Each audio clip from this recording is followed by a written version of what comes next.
በድጋሚ ያስተናች ክብርት እመቤታችን የትንሣኤ ወራት በተፈጸመ ጊዜ ከንጉሡ ከአውግስጦስ ቄሳር ከሁሉ ይወገድ ዘንድ ትእዛዝ ወጣ። ዮሴፍም ናዝሬት ከሚባል አገር አምላክን ከወለደች በድጋሚ ያስተናች ከክብርት እመቤታችን ጋር ጸንሳ ሳለች ይቆጠር ዘንድ ወጣ። ከዚያም ሳሉ የሚወልድበት ቀን ደረሰ። ያን ጊዜ በታኅሳስ 29 ቀን ሰንበት በተባለች እሑድ ማታ የውጭ ራት ነበረ። በቤተልሔም አንዲት ዋሻ ነበረችና አምላክን የወለደች እመቤታችን ከዚያ ገብታ በኩር የተባለ ልጇን ወለደች። በጨርቅም ጠቅልላ በበረት ውስጥ አስተኛችው። በሕፃኑ ላይ ሲተነፈስ የነበረ ላም ነበረ። እርስ በርሳችሁ የምትፋቀሩ ወንድሞቻችን ሆይ የትሕትና ፍቅርንም እወቁ።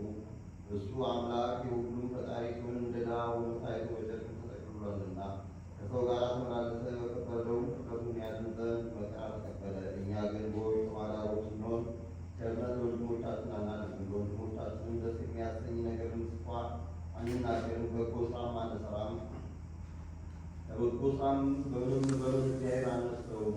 በፍርድ ቀን እናንተ ሐሰተኞች ባሉት ወደ የሰራችሁ ሰራችሁ ባለ ጊዜ ለእግዚአብሔር እንመልስለታለን። አስቀድሞ በነቢያት ቃል፣ ሁለተኛም በሐዋርያት ቃል፣ ሦስተኛም በቤተ ክርስቲያን በተሾሙ መምህራን ቃል ነገርኳችሁ። ከማይባል ከማይጥል ሥራችሁም ከክፋታችሁም አልተመለሳችሁም። ስለዚህም በፍርድ ቀን ወንድም ወንድሙን አያዝንም። እኔም ሰው ለመሆን ወደ እናንተ መጣሁ። በሕፃንም መጠን ተወለድኩ፣ በጨርቅም ተጠቀለልኩ። በመካከላችሁም እየተመላለስሁ የሕይወትን መንገድ አስተማርኳችሁ፣ የኃጢአትንም አላልሁላችሁም። የከበረ ወንጌልን አስተማርኳችሁ። ነገር ግን ትምህርቴን አልተቀበላችሁም፣ የሚያስተማርኳችሁንም አልሰማችሁም።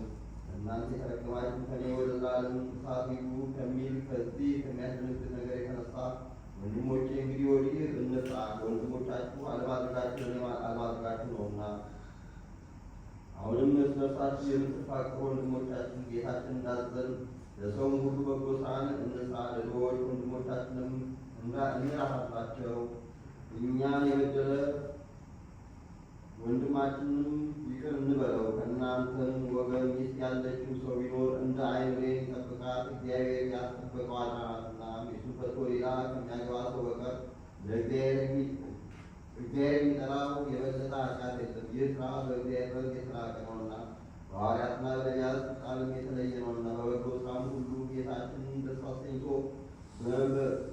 በመንበሩ ፊት ቆመን በኩር ገጽ ሊቀበለን ዓለም ሳይፈጠር ያዘጋጀላችሁ መንግሥተ ሰማያት ትወርሱ ዘንድ አባቴ የባረካችሁ ወደ እኔም የሚል ደስታን የተመላ ቃል ያሰማን ዘንድ ከእናንተ ወገን ሚስት የሌለው ሰው ቢኖር በጸሎትና በጾም ተወስኖ እግዚአብሔርን ያገልግለው። እግዚአብሔር ለክርስቲያን ወገኖች ይህን ደስ የሚያሰኘውን ቃል ያሰማል። ይልቁንም አምላክን የወለደች በድንጋሌ ሥጋ በድንጋሌ ነፍስ የጸናች የክብርት እመቤታችን የልመናዋን ኪዳን አምኖ የታምሯን መጽሐፍ የጻፈውን በእውነት ለዘላለም ስሙን በሕይወት መጽሐፍ ትጻፍለት።